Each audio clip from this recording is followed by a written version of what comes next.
videos and cameras that have picked some of these criminals. And I have no doubt that we have enough evidence to make sure that these looters, including the financiers, including the vehicles that were bringing money in the name of protest, giving money to protesters in different corners of Nairobi, especially Mwendibungu Street.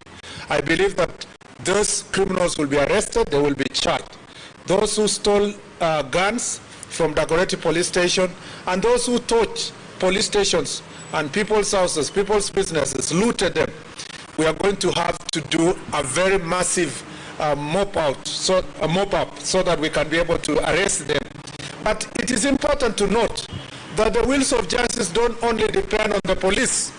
It's also important for us to appreciate that the judiciary have a very important responsibility to protect the citizens of this republic. More often than not, every time this situation happens, either these protesters are given very favorable bail terms, or sometimes they are even released on free bond. It is up to the judiciary to decide if they want a country of law and order or they want anarchy akin to what we saw yesterday. And as I said in my statement, recently, a section of church leaders and a section of diplomats went public and asked the Inspector General of Police not to stop anyone who wanted to come to town to protest. It is now clear that there was no protest, it was chaos, anarchy. Parliament was being targeted and State House was being targeted.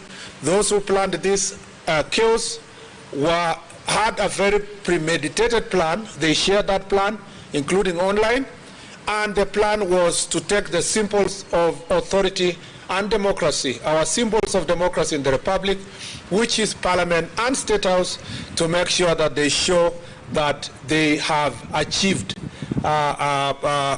some sort of a regime change. So this is nothing to do with protests. This is nothing to do with freedom of expression.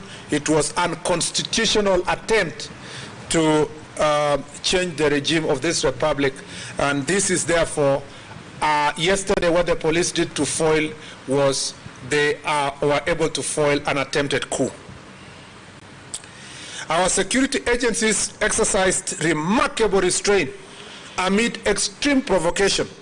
I want to say this to the brave officers injured while protecting Kenyans' property, key installations, including Parliament, Judiciary, and State House, against the rioters and no doubt hired thugs.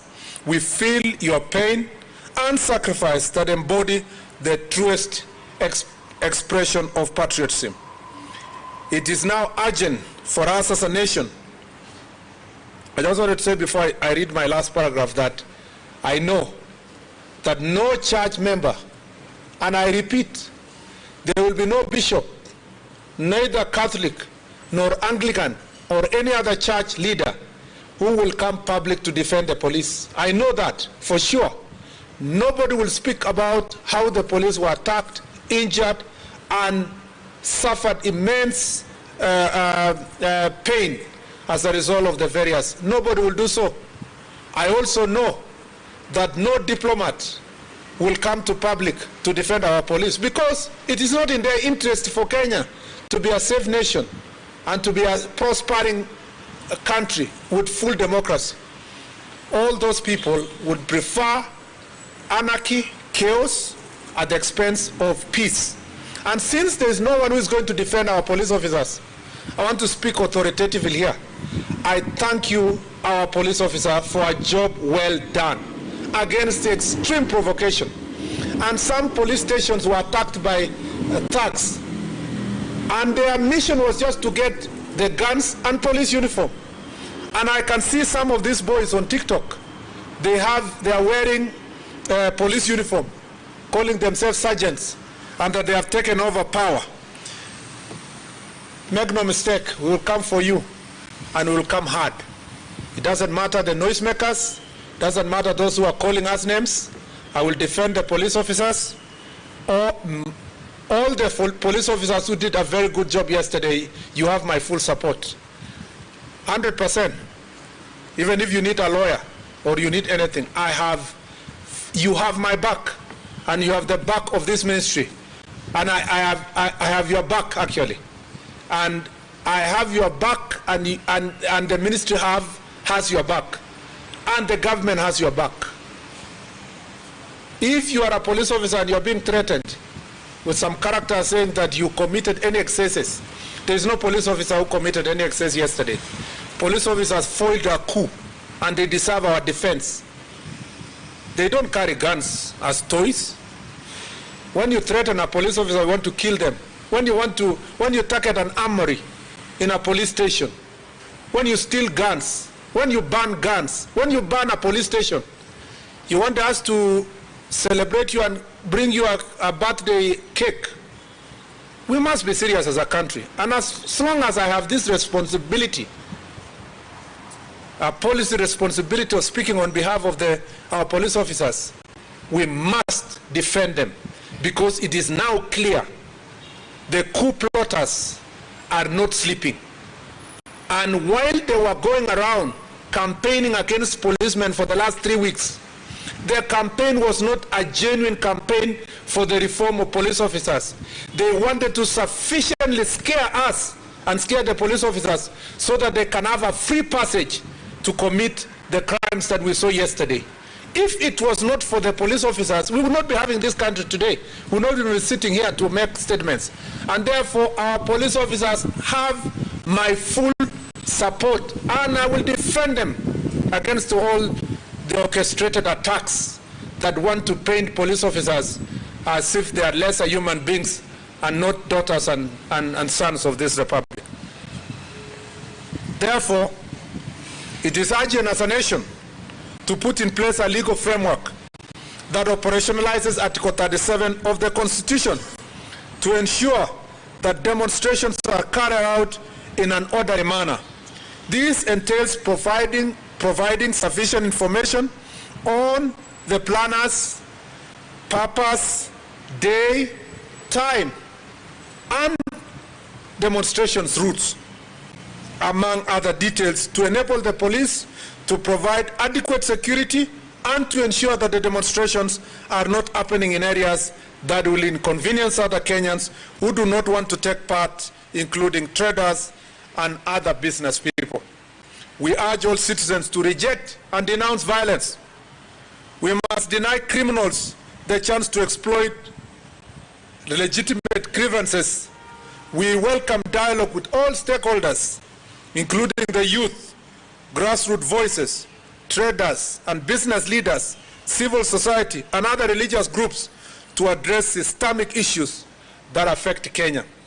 Kenya's strength lies in our unity.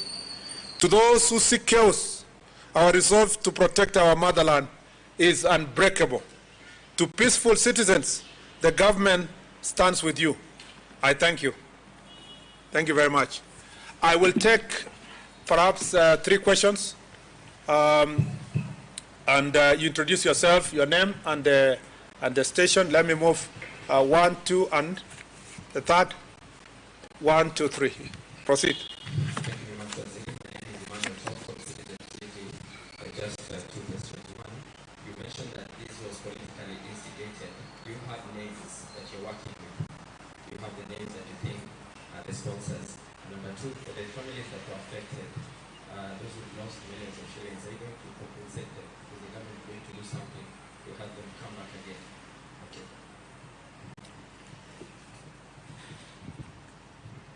Yes, my name is Daniel Musare from Kenya News Alert. We've seen the families that lost their loved ones, cried to the government at City Mortuary. What are you going to do about it? Because they're saying that they don't trust the government anymore for justice.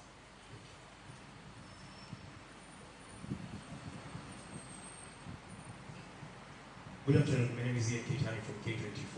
I have 2 questions. One, we saw situations, for example, in Eldoret where police officers allegedly were escorting goons who were attacking those who were protesting. And number 2, just to emphasize on what was said, you mentioned coup plotters that were, those were exact words. Or you probably give us names. Thank you.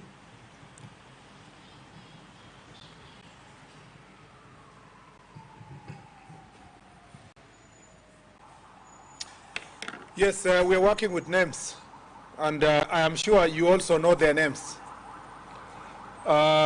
We know that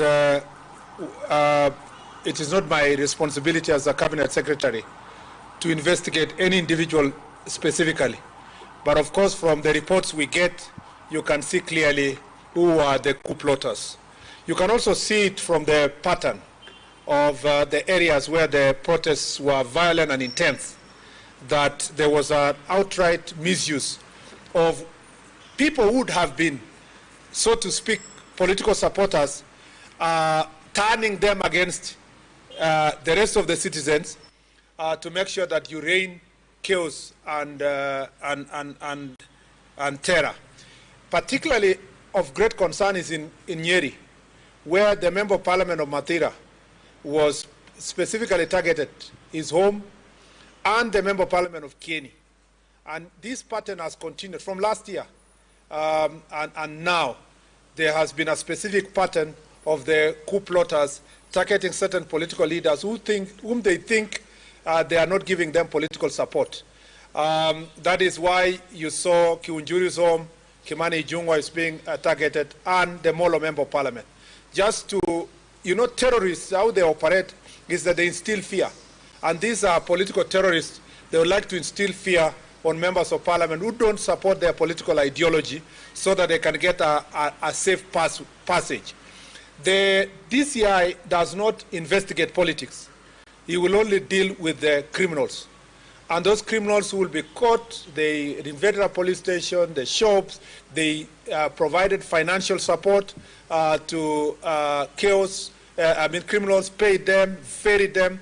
The matatus that were used to ferry them, some of the vehicles that were operating pretending to be ambulances, but they were ferrying goons, all of them are going to be ensured that they have been mopped up, and all those people be arrested and charged. And as I said, it is up to now the next stage, the DPP and the judiciary, to take the next stage. And as a country, it is not my duty to announce to you the names. You will see them when they appear before court, so that then the DCI can have an ample time to carry out its responsibility. But all those characters we know. This is not, let me say this, the problem we were facing yesterday is not about justice. It's not even justice about families who lost their loved ones. It's not even about genuine expression of views by citizens. It was just purely politics. And yesterday's game was political. But for people who are impatient to wait for the next elections, they think there is something they can do between now and next elections to get this administration out of office. They also think that because they are facing serious political upheavals, that orchestrating violence will help them negotiate a better passage from their current political challenges. So we know them, and Kenyans know them. And I have no doubt they will start running around the country with their propaganda, the usual. We are being targeted, our cousins are being targeted. It will not take long before you will see them making the noise. But let me tell them, they are not above the law. They are not above the law. And I have said this before. We will make sure that this country is protected. And we cannot be intimidated. And I just want to repeat that. And then, unfortunately, the people of Kenya, through Parliament, have not put aside budget for compensating those whose properties are destroyed and looted through such occasions. And we do not have budget or allocation as a government to do so. And if we were to be providing budget that will compensate people all the time when their properties are looted at this point in time, then the best law would have been those who are protest organizers should be bearing greatest responsibility. That is why you heard me say it's important to have a law that will clearly define who are the organizers of the protest, where do they want to, what is the purpose of this protest, When do they want to have the protest? Where will they start the protest? Which route will it follow? And where will it end? And should there be anything that is, should these protesters loot people's properties, what will happen? It is also important to organize public protests in such a way that the police can then provide necessary escort. The reason why I cited Mombasa is because Mr. Ali Nuno, who is the regional police commander, was properly briefed. The protesters followed defined route in Mombasa. They started at 10, they finished at 12. There was a small group that wanted to cause chaos at some point, but it wasn't a serious one, and the protest was closed.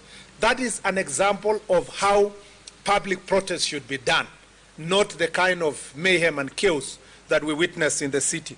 And therefore, unfortunately, the government of Kenya does not have a budgetary allocation from Parliament that takes care of any form of compensation.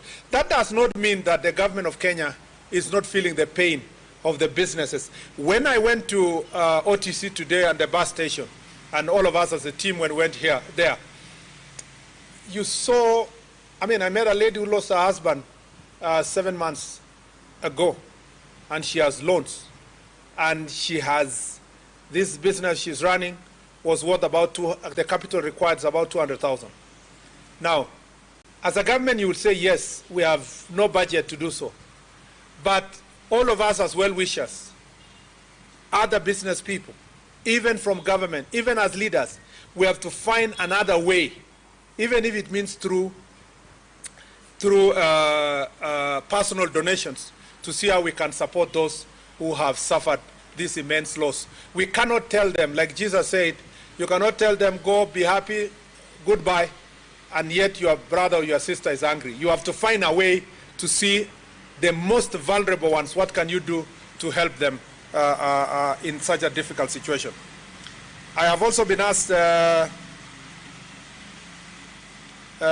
Daniel that there are people who do not trust the justice system. Unfortunately, this is our country. And that's why when we tell all the protesters that let's make protests peaceful, let's protect our nation, there is no other country. The same people who will say today, we don't trust our justice system, are the same people whom when we say we want to regulate protests, they will say, no, you cannot regulate our right. It's important that protests are regulated. And also important for us to trust our institutions. The DCI and the police here have done a fantastic job to unearth so many cases in the country. We have the capacity and the human resource to make sure that we investigate and arrest people. And that's why I'm saying we will arrest. We have arrested already some who were arrested yesterday. Some will be arrested today. Some will be arrested over the weekend. But we want to make sure that all those people who are prosecuted, there is enough evidence, and we want to request the judiciary to work with us and work with the police, National Police Service, to ensure that all those characters are brought to justice. On the question of some people being escorted by the police who are goons, we will be happy to receive also reports from citizens to record statements so that if there will be such incidences where there was infraction on any part of government officer, of course it will be investigated in the right manner. But by and large, yesterday was a great success in terms of the police work, even though the destruction that went all the way to almost midnight. All these goons who were brought all the way from Muranga, some of them were brought from Nyeri, some were brought from Kirinyaga, most of these goons were left in town. Some were left in Thika Road.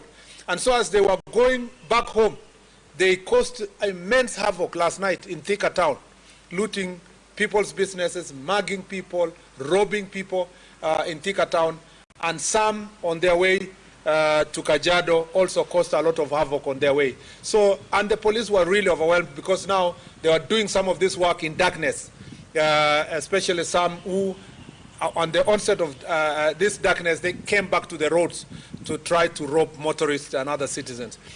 It has not been easy when such number of goons and criminals and thieves and thugs and robbers are concentrated in one area, collected by these politicians.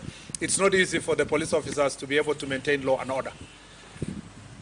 I think that we have given you sufficient, unless any last question, preferably from a lady.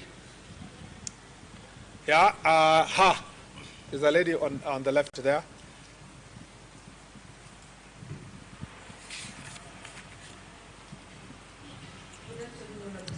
Good afternoon. My question would be from the Communications Authority about media, how it is broadcasting live protests. That was followed by a High Court order from Judge Chacha Mwita, who said that is unconstitutional per se.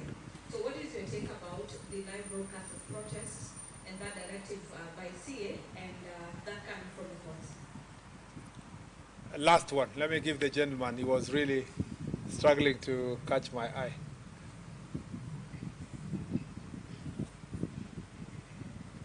Good afternoon. My name is Greg Kavani from the Standard Video.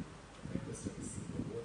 What is your message to the people who lost their loved ones during yesterday? Thank you. Because you are the last one, let me just give you. Yeah. Thank you. My name is Mike from TV47. I just have one question. Perhaps how many police officers were injured yesterday? And do you think there is a ploy to attack police officers during these protests? Since occasions have been queried about police officers in the past, are they safe during these protests? Thank you. Thank you very much. First, let me, on the communication, on the live broadcasting, there is nothing wrong with live broadcast per se, because we also, our media enjoys freedom. We have the freedom of media in this country. The biggest problem with live broadcasting, having watched a number of them, media stations yesterday, is the idea that media becomes the center of mobilization for some of these protesters. In fact, most of the media houses are working very hard during the onset of protest, telling people, oh yeah, wengine wamekuja, sasa tayari ndio hawa. They interviewing people in the street and tell them, what do you tell those who are still at home? You see, they are participating, directly in mobilizing people to come.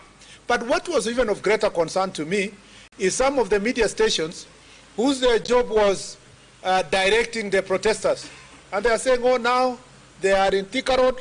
As soon as they converge with the ones in Kiambu Road, the possibility is that they will pass through museum and State House will be very near. You see, that is really very irresponsible journalism. Of course, the gentleman from Standard knows that Standard now has stopped being a newspaper. The headlines for the last 2 months or 3 months have always been about security and insulting people without resorting at one instance to ask for feedback from anybody, not even any person. Now they have these interesting headlines that pass judgment on the Inspector General of Police, the Minister, the President. Of course, the President lives on their headline. I understand the desire and the tough economic times for newspapers to sell. But that cannot happen at the expense of our country. And this is really of great concern to me, that the media houses were expected to have self-regulation. Apart from, at the end of the day, even the media houses are doing business in Kenya. If this country bans, just because you wanted to sell newspapers, you wanted to do media engagement, it's the loss to everybody. And more importantly, let me say this, that it is unfortunate that political actors are relying on media. It's not becoming independent enough to give both sides of the story. For example, you will hear that yesterday's report is reported as the protesters have arrived somewhere and they are looting. And you are still saying the protesters have looted shops. The protesters have done this, and you can see they are criminals. Meaning that the characterization of also the criminals, we are not taking the greatest responsibility as citizens.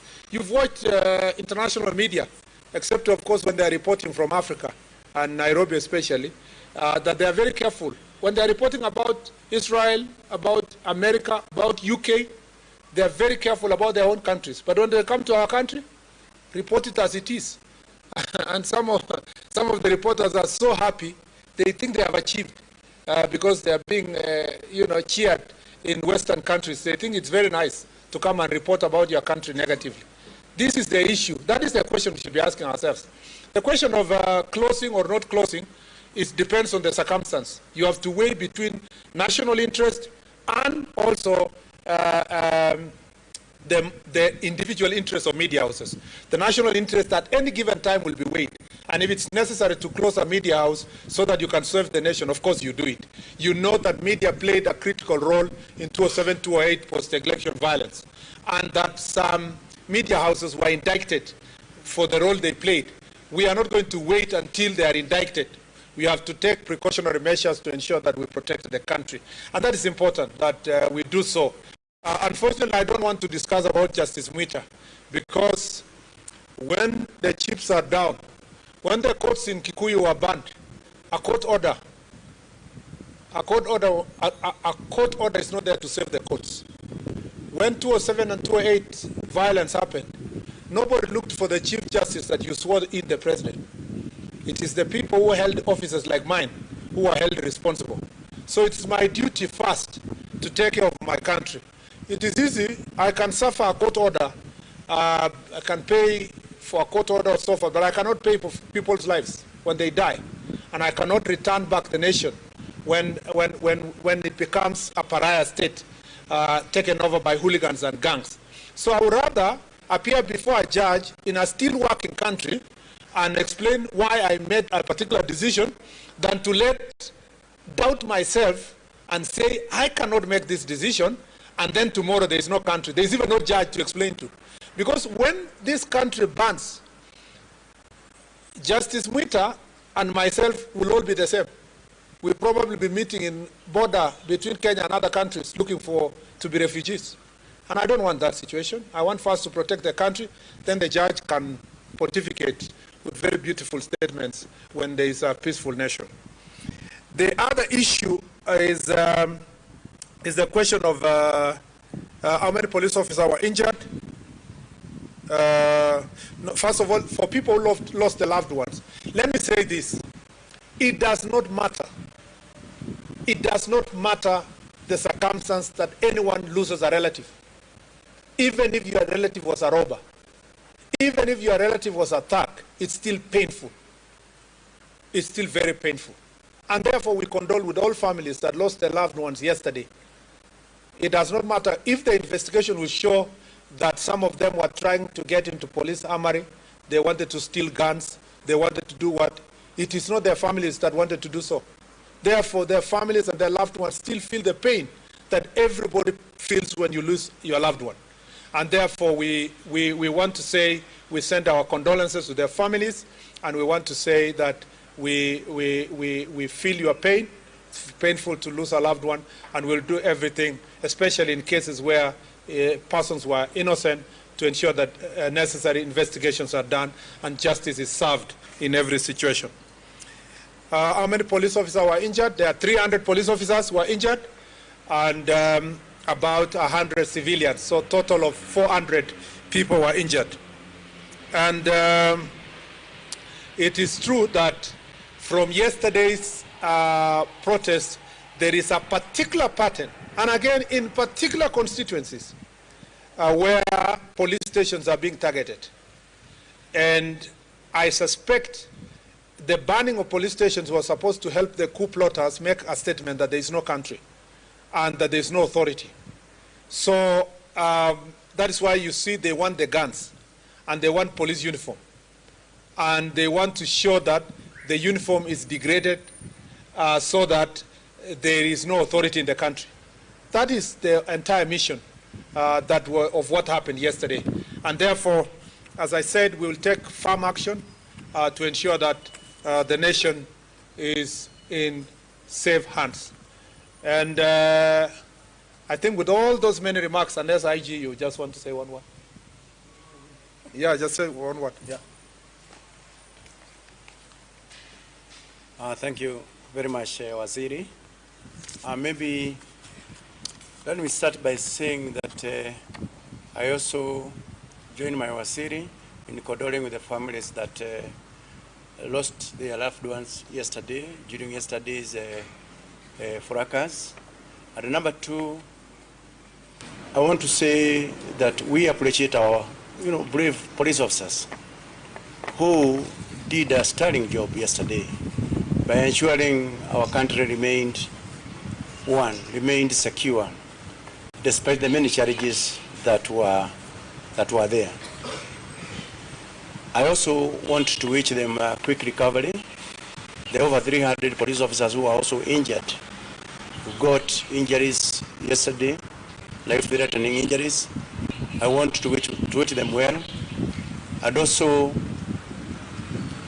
state very, very clearly that we stand with them, we support them, and we appreciate the work that the men and women in uniform do. And finally, to the criminals who are involved in causing mayhem to our country, we are coming for you, and you must have your day in the court so that you can be able to answer to your criminal activities. Thank you very much. Thank you. Asanteni sana.